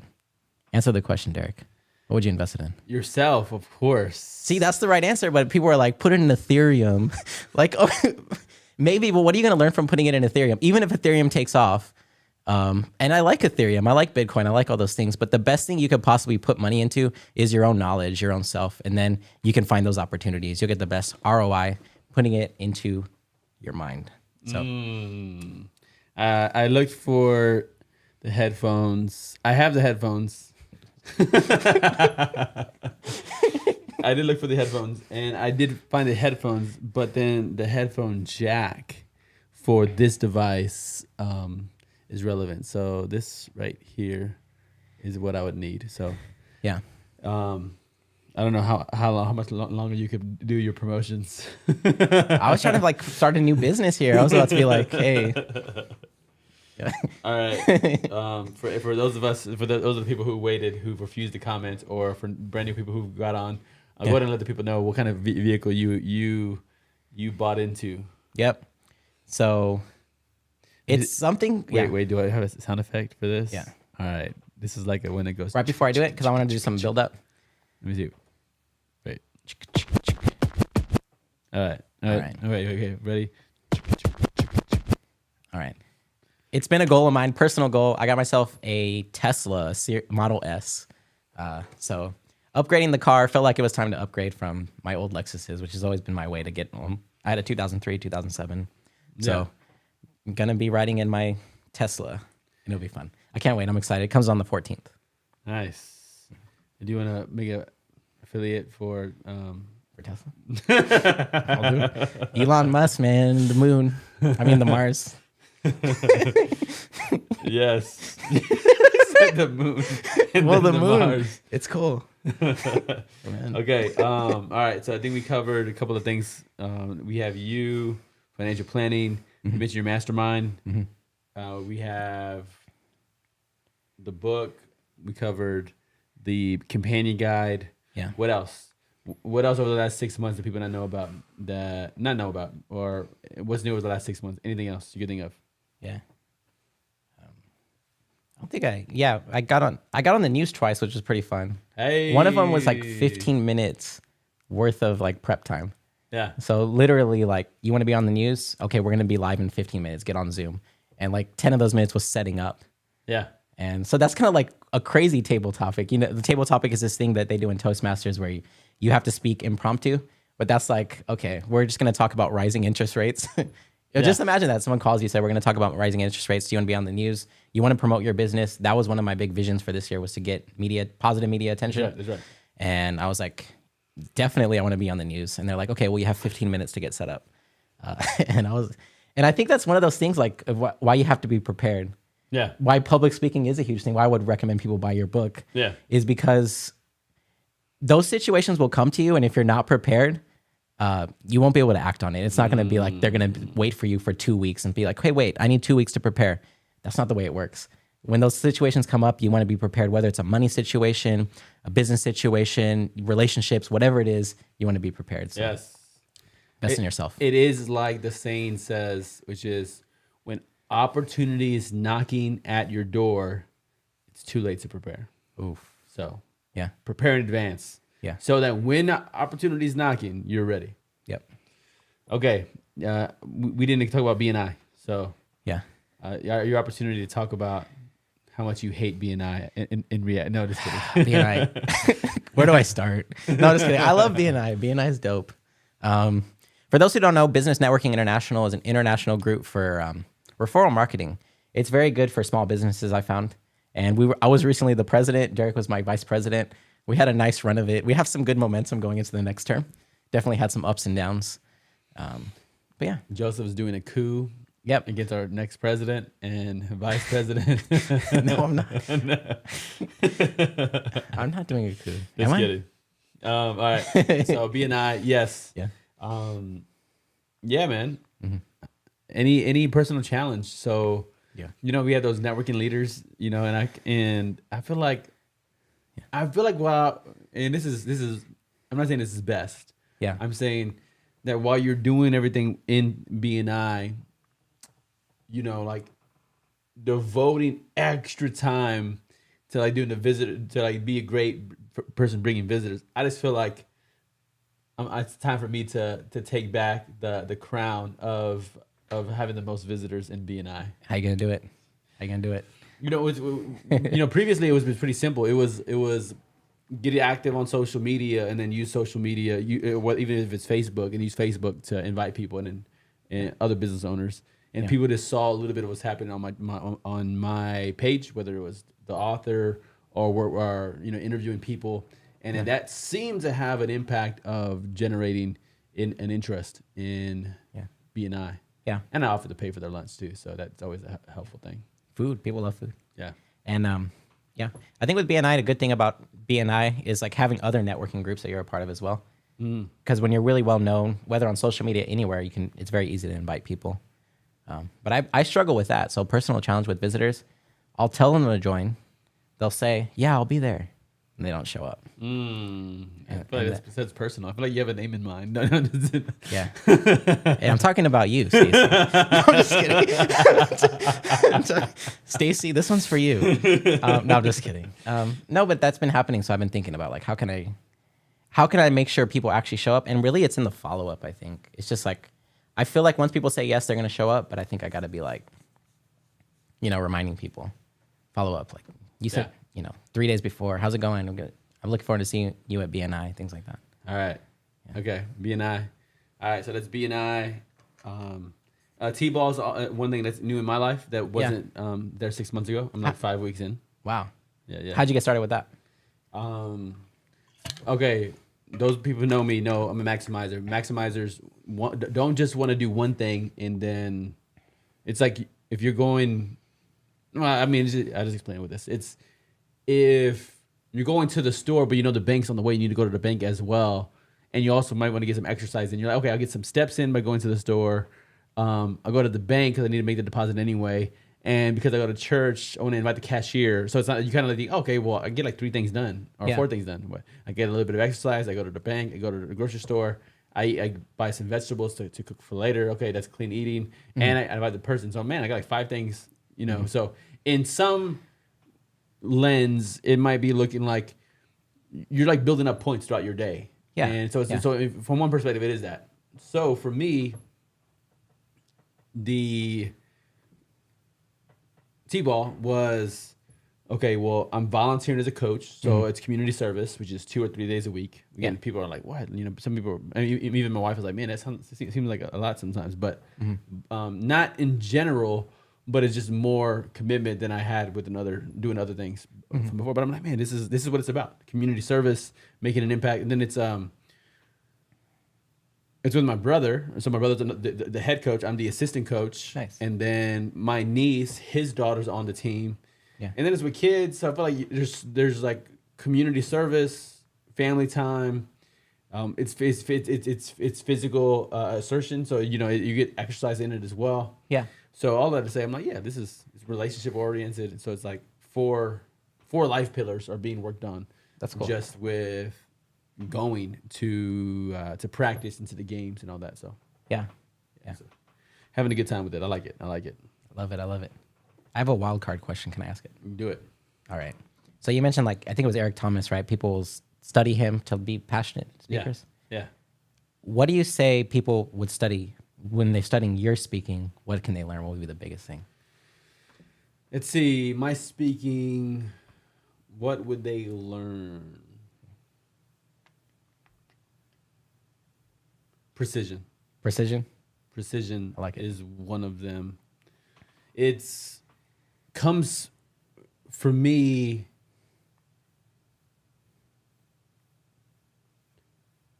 is when you are speaking about a topic and you use a word, and I really think this is, I want to give credit to my mom for teaching me this, which was when I was a kid, if I would use a word, so even if it was a curse word, she'd be like, you know what that means? I'm like, no. And she's like, what's funny was her correction wasn't even about the curse word, it was about never use a word that you don't know what it means. Wow. But what that did for my brain and what it did for me in my development, which was if I'm using language, I want it to be a precise phrase or word that I know what it means and I'm using it and I'm using it purposefully. So if it offends you, okay, that was on purpose. So the idea is everything I say isn't encouraging and I'm okay with that. Yeah. So, but it means when I'm not being encouraging, that's right. I'm not encouraging you right now. I'm challenging you. I want to punk that little person inside of you who doesn't want the best for you. I want to punk that person so it can bring out the best in you. Yeah. So anyway, all that to say, I think there's a precision that goes into the speaking in my word. I think that might be one of them. Yeah. Sometimes our certain things I'm teaching or saying is I might have 5 scriptures that back it up. I might have 2, scientific studies that back it up. And I won't go into the whole thing. Like you can't say a sentence and then quote 5 different, you can, but it's like, it doesn't flow. When you're quoting and you're referencing to 5 different books of the Bible and you're mentioning the two scientific studies, you might just go, all right, like honesty, will lead to greater happiness than deception, right? Yeah. So it's like, okay, I got Proverbs on that. I got the Apostle Paul's teaching on that, and then you have the scientific research as well. So, so precision is, I think, is a big one for me. If I'm using a word or phrase, I'm really aiming to understand the words that make up the phrase, the phrases that lead into the words, and to go in one direction. And I think it protects me, I think, from people. I don't know, cancel culture is real. I don't think I'm big enough to get canceled, so I'm like, like I feel like when you're like new or you're like newer or whatever, it's like, I mean, but if I was bigger, everything that I believe, I know exactly why I believe it. That makes sense. So I think precision. Yeah, that's a cool lesson. Yeah. Why don't I return that one to you? What do you got? I always ask these tough questions. I got to answer them. All right. So I think right now trying to think of what I've been complimented on because it's hard for me to see. I need to watch more videos of me speaking, I think. Yeah. I know when I'm doing financial planning, one thing I've been complimenting on is passion for what I do. Yeah. So like you can tell like you care. Yep. Was one thing I've heard from more that's financial planning, which is a form of public speaking, but it's not really like giving a speech. Yeah. When it comes to giving a speech, I'm trying to think. I don't know. I know what I'm working on is storytelling. That's one thing I've been working on. But I think if you were to look at my speeches, what would you learn? I think right now is just willing to talk about the good, the bad, and the ugly of what's happened in my life. Yeah. And you just keep it real, like be vulnerable with, this is a mistake I made. This is what I learned from it. This is a win that I had. This is what I learned from it. Yes. So I would say that's one thing that I do like about my own speaking. It's tough, a little bit tough to judge yourself, but right now I would say like just vulnerability, keeping it real, being authentic. Yes. Yeah. Okay. Yeah. I like it. And I see that. I've seen you model that authenticity, what you shared from the stage at various times. Sometimes I'll pull you aside afterward. I'm like, hey, you haven't told me that story personally, but you told that story publicly. That's why I'm not sure if I'm an introvert or an extrovert. Yeah. I get it. Okay. Yeah. Cool. All right. So then we had eloquence. Yeah. Kareem Torres in the mix. I think I have a way to pull his. Break that down for us, brother. He wrote eloquence as a word. Is that the word that comes to you, or hey, break that down for us? All right.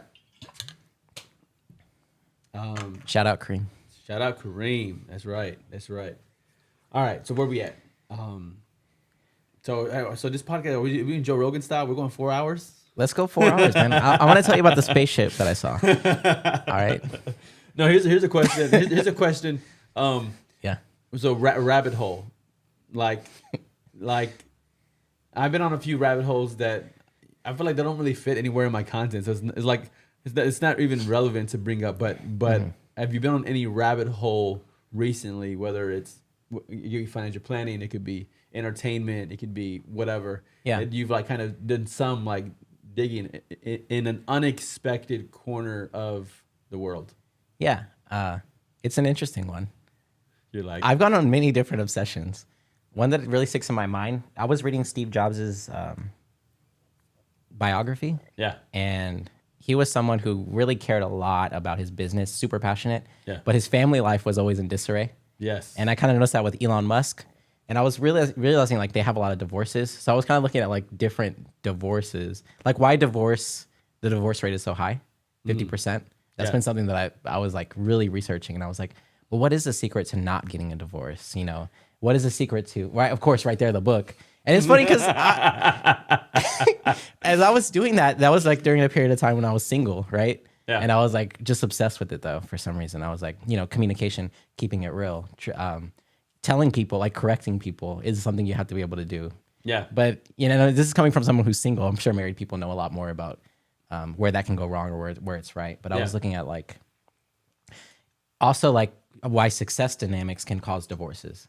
So you could have someone like Elon Musk who's constantly getting married, remarried. Yeah. And it may work for him. Yeah, and then those billionaires is like, Yeah. So it's it's Elon Musk, it's Jeff Bezos, it's Bill Gates. Yeah. So none of them have had successful marriages, unfortunately. But you think about that level, that's an extreme level, right? Of like, and then I also think about, it's kind of funny, but Jeff Bezos' wife, there's like a meme. Have you seen it before? It says like she's the best investor in the world. And she invested in Jeff Bezos like when he had $0, and she divorced him when he had like billions. But there's also can be like an incentive to divorce as well. Yeah. If someone becomes once successful. So I was like looking at different things like that, Yeah. and like human nature, and I don't know. I think what I found out is like basically you have to be willing to communicate when it's tough to do. Yeah. That's basically what I found. But yeah. So okay, so here's one that I'm on recently. So I think it's really, I'm gonna tie it into what you're sharing. Yeah. Is talking about people's lives, right? So like right now we were talking about Jeff Bezos, and I don't even know his wife's name. Yeah, you don't even know it. Stacy? Oh my god! No, I'm just kidding. All right, Kareem. Someone Google that for us. Oh, hold on. I think I got a nice compliment on screen right quick. Hold on.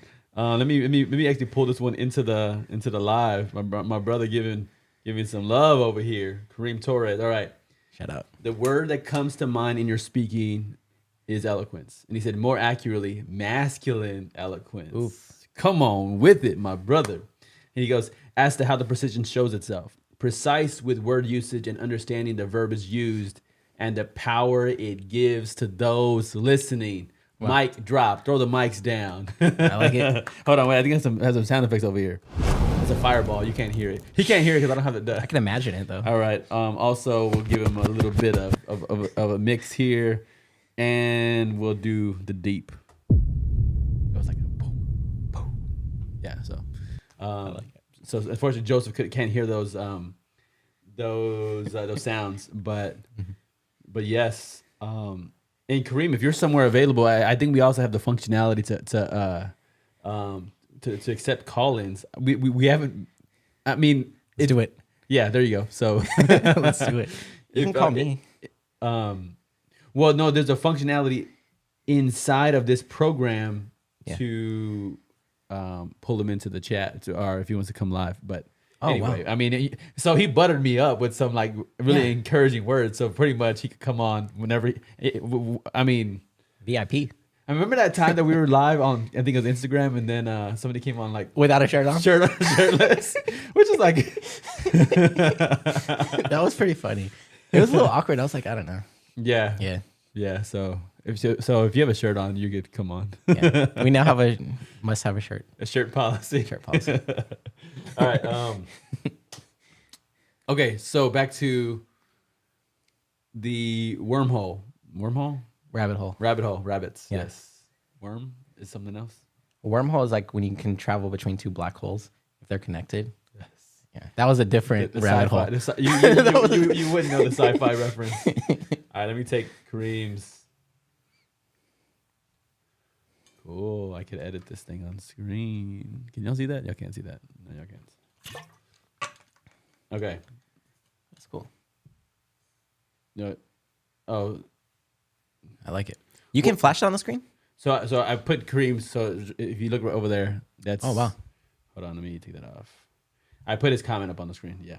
Yeah. All right. Dope. So up next. Oh, so we're rabbit hole. I've been on. Okay. So here's the question. To maybe we can dialogue on. Yeah. Is call out channels when you.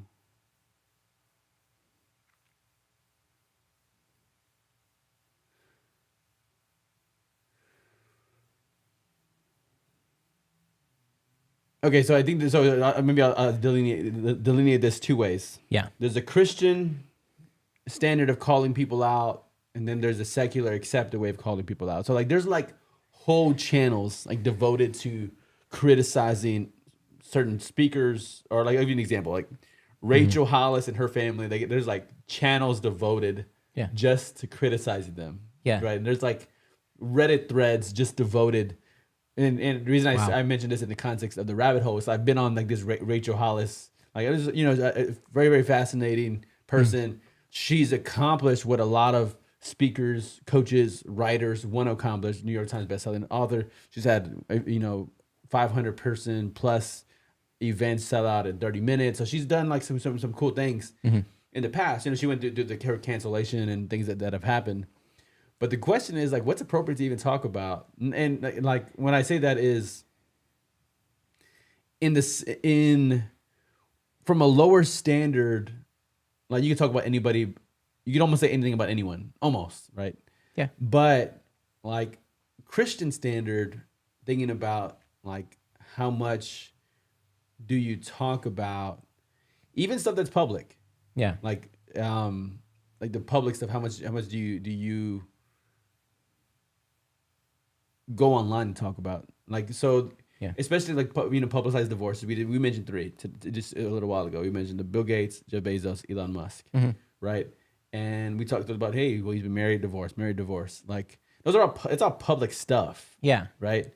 But how much, if any time, is best to platform that.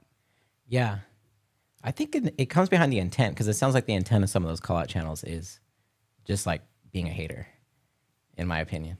Yeah. And I think it's actually a good thing, in my opinion, to have some people who hate you, because that means you're doing something, Yeah. in my opinion. So I don't think I mean, it probably hurts Rachel Hollis a little bit, when someone's like throwing vitriol at you.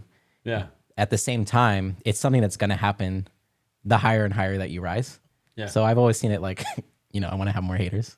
Yeah. I know that's a weird thought. You're like, man, I wish I had more haters. Like, so. Yeah. Yeah. With me though, like my thought is like, it's the intention behind it. Like I know if my intention is loving, well, I have another idea too. Like I've always heard praise in public, criticize in private, That's right? Redirect in private. But sometimes you do praise, I don't know, like I think of like presidents, like people will hate the president. Half the country nowadays usually hates the president. Yeah. Right. And people will talk very, bad stuff about them online. That seems to be like the example where it's the easiest to do. Another thing that I think about is like a lot of the stuff that people say, they wouldn't say to your face. So yeah. That's big. That's big. Yeah. Right.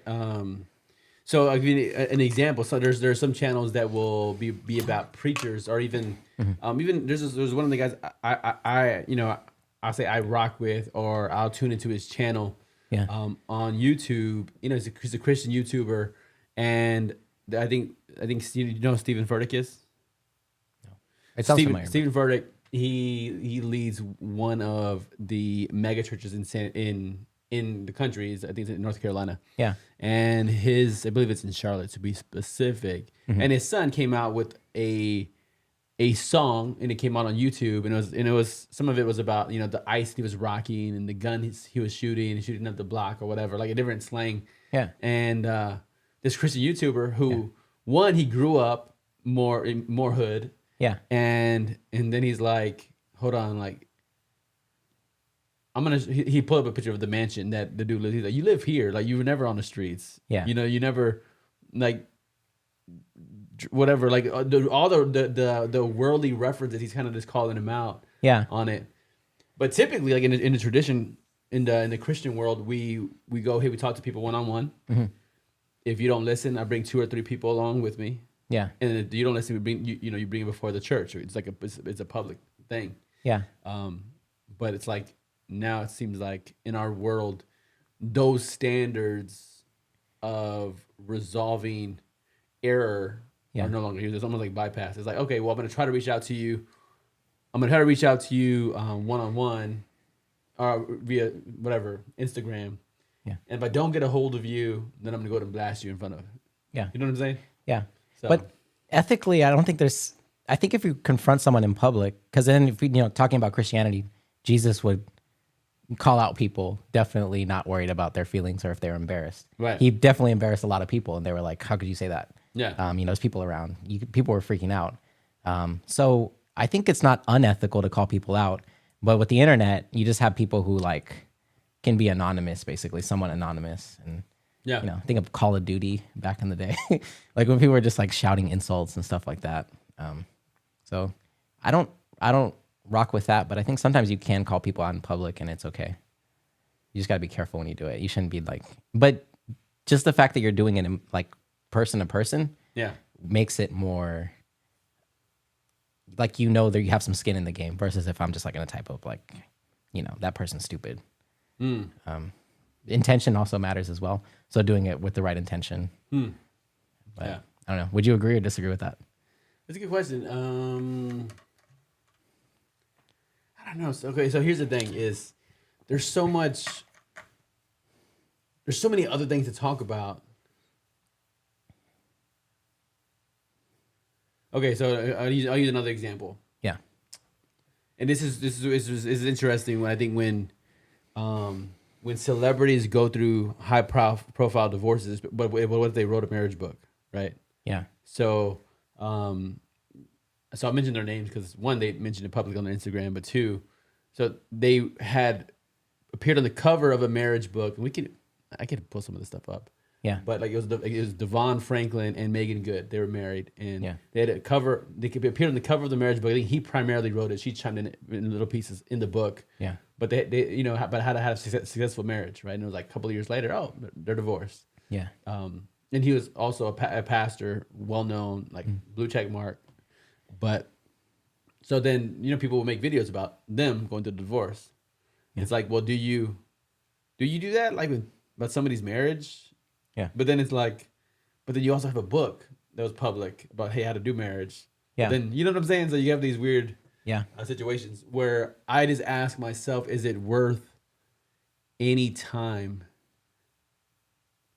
actually spending on something that I'm not even convinced is a good use, period? Well, but that's the person behind the screen again, right? And it's someone whose intention is probably just to get clicks. So they're like, this is controversial. I know people are going to watch this because it's like about someone's failed marriage when they wrote a divorce book. Like right there, like if you put that on a title, that would get clicks. Yeah. So I think it's the intention. But in that case, I would say like you talk to him, like he should be listening to his mentors and she should be listening to her mentors and stuff like that on that, not to the people on the internet. Yeah. Bro. Okay. All right. So Kareem Torres did a comment saying that when you were we were talking about being on people that we invite but don't show up. Yeah. He said that you were actually thinking about him as reference to people that'll show up and then not. So he said, "My bad, LOL." No, you don't have to join. So it's not right for everyone to join because Kareem shows up. I've seen him there many times. Yeah. Not saying you have to join. And then Kareem helps a lot with being a substitute for different people. I've seen him do that too, I think. Yeah. So, no, not about you, Kareem. It's purely Stacy. And Stacy, you know who you are. Yeah. Yes. All right. What else we got? What do you got from the ether? From the rabbit holes? Let's see. I feel like I've been on many. Yeah. I'm trying to remember how many, because I feel the same way. It's like so many, I forget. Rabbit holes. I think that's it. That's all I got. Playing a mystery song, just so you know.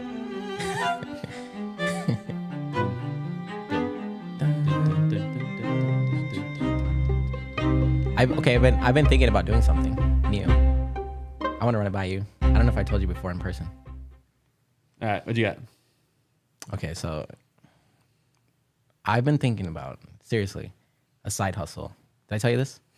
You haven't said anything yet. I've been thinking about a side hustle. I don't remember who I told. How can I know if you've told me this? Well, not even a side hustle. A hobby. And I want to become, just for fun, a SoundCloud rapper. Okay, you did know this. Yeah. So I don't know. I've been thinking of like debating back and forth about becoming a SoundCloud rapper, just like making my own beats and stuff and doing some rapping. So financial planner / SoundCloud rapper. Just for fun, yeah. It helps with public speaking. I've seen you do some freestyle stuff on YouTube. Yeah. Yeah. Yeah. It's fun to rap. Karaoke machine? Or Karaoke machine, yeah. But okay, so why insert the SoundCloud before the rapper as opposed to just rapper? Because I just want to be on SoundCloud only. On that one app? Yeah. Okay. Because I heard it's like the future of music. Is it? Okay. I don't know if that's true or not. Why would it be the future of music? Just it's like what a lot of people are using to find music nowadays. Okay. Yeah. But I don't know if that's true or not. Like a lot of younger people. Yeah. So wanted to, I guess, target the youth with my raps. Gotcha. Okay. So be on the lookout for that. Now that I said it, I'm probably going to do it. Cloud rapper. Yeah. Okay. Just for fun. First album name? I'm trying to think. Of something like The Carter or something. What would it be? The Planner. I'm just kidding. I don't know. I have to think about it. Okay. Maybe I can pull this up. Yeah.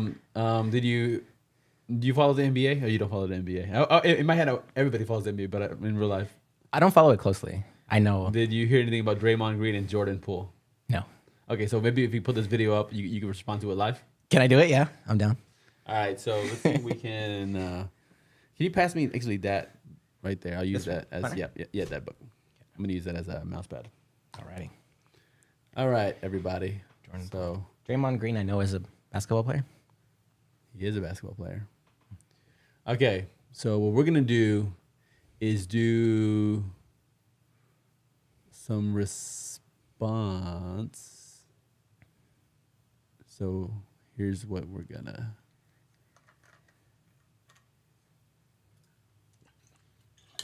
I suppose if I did this, can you hear me? Let's see. Hello? Still can't hear that, can you? Okay. All right. So those of you who follow the NBA, you already know about this, and so Joseph has not. So let me see the best way for us to. I'm excited. I'm curious what happened. Are they two basketball players The two basketball players on the same team. on the same team? Okay. All right, hold on. Let me see. Okay, while I search for it, you can't look, so you can't have an idea of what I'm about to show you.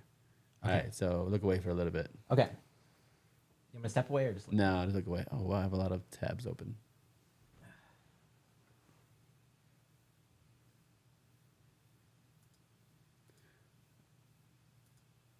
All right, so if you're tuning in right now, we're gonna have Joseph live respond to the Draymond Green Jordan Poole.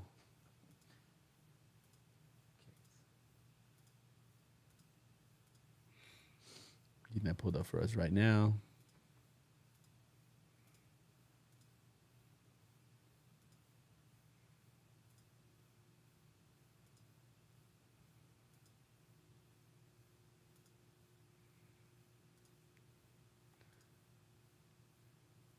All right, they're close.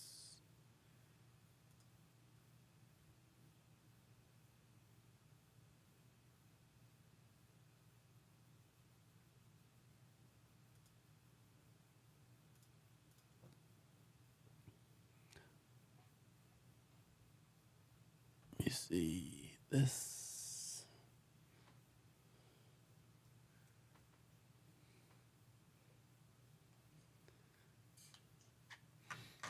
Okay. We are. Draymond.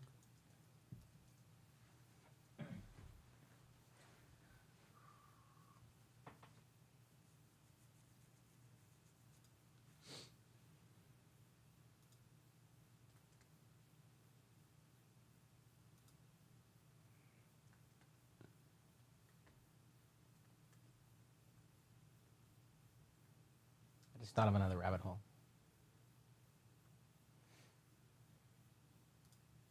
Which is what?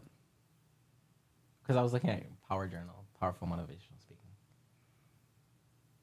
Those 48 laws of power. Like What about 48 laws? just power dynamics in general has been interesting to me this year.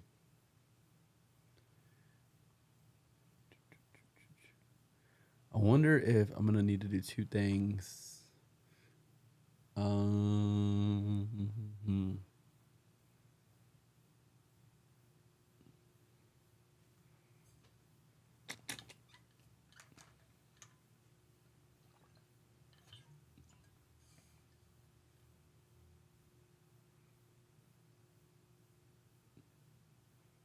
Okay, hold on. Okay.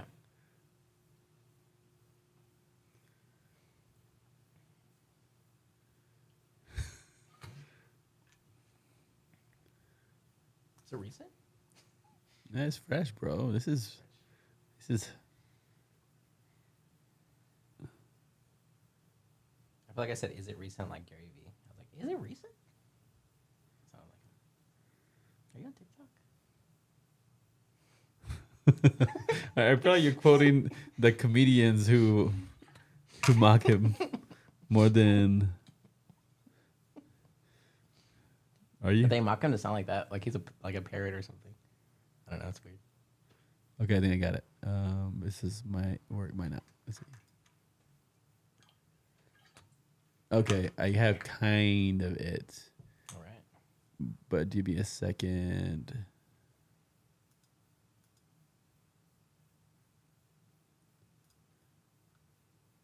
Joint cam. Okay, so now we have the video up, but I kind of want us to be in shots. So I'm gonna.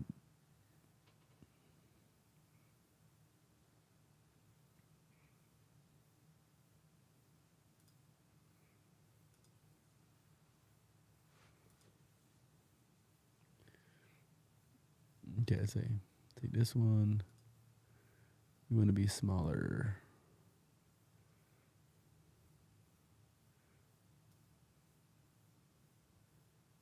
All right, Joseph, look back at the camera. Yes. Just get like we can see your face and All right. just on the mic. Okay. Okay. I'm ready. Okay. I'm gonna trim you down real quick.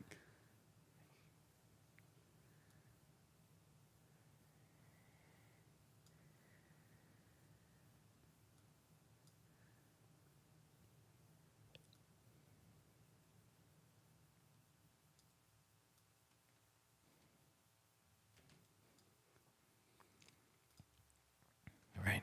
Okay, so I'm gonna show you this. Let me just make sure the audio is gonna come through. Audio. Okay, we want the audio to come through.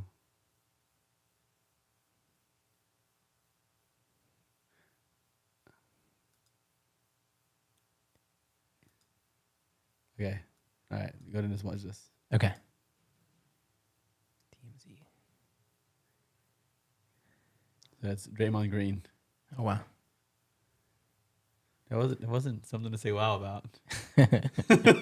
Well, the camera quality is not. It could be a little bit higher. I haven't shown you anything yet. Let's go. Okay. That's it. Steph Curry. Yeah, that's Steph Curry in the bottom right.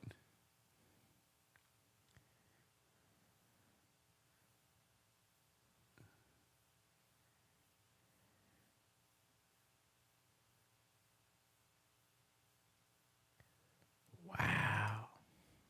Same team. Same team, his teammate. Why did he get in his face in the first place? I blame him. See, this is the thing where I think where there's rumors and there's real. So he gets in his face, he pushes him. Bah. I wonder why he got in his face. Let's see.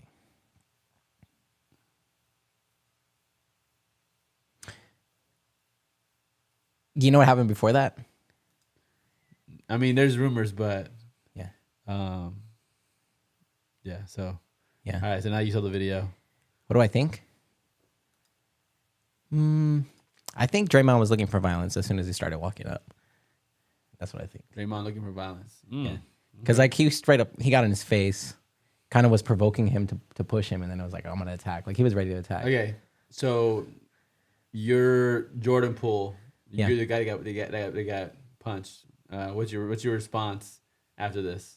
Sue. Sue Yeah. Get some money. Like, come on. for assault. Exactly. Yeah. Because Draymond Green, I know his name, so he probably has a good amount of money. And he was looking for violence coming right up to you. So I would say, like, straight up, just sue him. Okay, so sue him, taking the court. All right. And then now, if you're the owners of the Warriors, or you're the leadership within the Warriors organization, this happens. Yeah. What do you do? I'm trying to think. I'm thinking about like getting like I don't even know. Like what I would, if I was the leader and I saw that happen, first question I would have is why it happened in the first place. Yeah. I would probably, it depends on the stats. Like how good is Jordan Poole versus Draymond Green? Is anybody listening? Are we still on live? Yeah, we have 3 people watching us. How good is Jordan Poole versus All Draymond right. Green? Do we have any basketball players who are watching? How good? I mean, you want to put up some stats? Here, the stats is actually No, just like in interesting. general, like, you know, just in general. Like if you could use an analogy. Well, one of the rumors, which again I hate even saying that it's a rumor, but was that that Jordan Poole called him triple single. Do you know what that means? You know what triple double is? I know what like double, triple double. Okay. Kind of. So then you know what a triple single is? That means that you don't get pretty much you have your points are less than 10, your rebounds are less than 10, your assists are less than 10. So we got a triple single is pretty much saying that you don't have very good stats. So he insulted his stats. Yeah. So Again, I don't know the validity on that. So, but I just yeah. In public or private? right there in Oh, it's your rumor. right there in front of everybody. Yeah. So that's why you don't call people out. So let's see. If I was the team, it's almost good to have people calling each other out in a culture, but in a healthy way. Yeah. Like in a competitive, good way. Do you feel like they compete with each other? Is that what it is? Like a power dynamic thing, like we were talking about? No, doesn't seem like it. So why do you think he called him that if he did do it? There are some teammates that I imagine you just bump heads with more, or you talk more trash with than others. Yeah. But yeah, so Phil Jackson, was that the guy from the Lakers? Or that was yeah, he was with the Lakers and with the Bulls. And the Bulls? I heard he used to do that where he would actually get his players to fight. I've heard that too. And orchestrate it. Like Shaq and Kobe. Yeah. But, I mean, when it comes to that, I guess it's not, he probably shouldn't sue. I'm guessing right away I would be like, don't sue. The exact opposite of what I told the player to do, Jordan Poole. Yeah. I would be like, let's work this out. What's the deal? Trying to figure out like how they could start working together. Yeah. And how you can turn this bad thing into something good for the team. So that would be my main thought is like, how can we turn this, which is bad for the team right now, into something good? Maybe it's a competition between them that's on the court instead of like fighting each other. So if I was a leader, I would look at it more in the interest of the team. And first of all, go against what I just said when it says Jordan Poole should sue him. Say don't sue, just like how can it help both of them to become better players? Yeah. Yeah. Gotcha. Okay. How nice. Yeah. Well, you got to look out for the team. But if you're Jordan Poole, you got to look out for Jordan Poole. I'm saying you sue, you get that money. Do you have a call? There's a lawyer on TikTok that I love. His name is, I think it's Kev Kennedy. So call Kev. Okay. Yeah. Personal injury attorney. And he'll help you out. Got him. Okay. That's our first response section of our podcast, bro. That's awesome. Yeah, man. I think it's the first time I've done a response video. Yes. All right. What else you got? I feel like I should be over the top because the people who do it, they're like, well, Mr. Beast talks about, he does talk about that, yeah.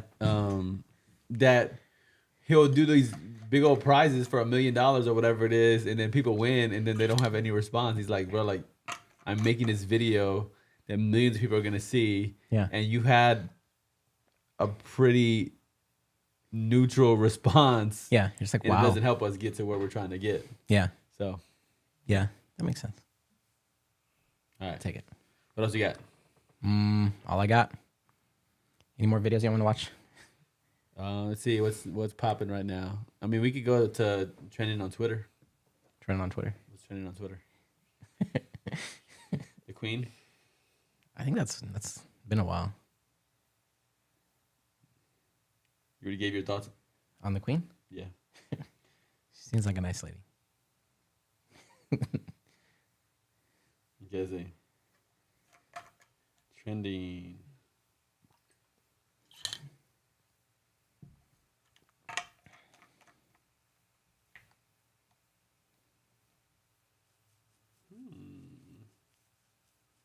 Could also do trending on YouTube. True. All right. All right. I think that's the big stuff I have. All right. Good stuff. Any last question or thought that we need to discuss in our very first podcast session? Nothing I can think of. Do we have a date for the next Elevate, Thrive, Prosper seminar? Seminar? I thought you said like in January. Yeah, we can do that. January, check it out. All right. All I got. All right, cool. Scan. All right, your last one. Yeah, go ahead. Oh, scan this for a surprise. Social Proof. This is the man you want for your financial planning consultation. Yep. And he also has a mastermind coming up on Saturdays that is virtual. What time is it? It's going to be at 7 p.m. on Thursdays starting October 20th. Thursdays. Okay. So usually on Saturdays, though, right? Usually on Saturdays, but got tired of Saturdays. Nice. Switch it up. Very good. All right, brother. Well, I guess we'll give him the outro video. Any last words or last thoughts or last encouragements to people who are listening? Thanks for watching. Keep going. Don't give up. You're amazing. That's right. Believe it. Believe it. All right, let's hit him with that video. See, I don't know. Are you gonna get the sound? Or I'll get the sound? Yeah, you got it.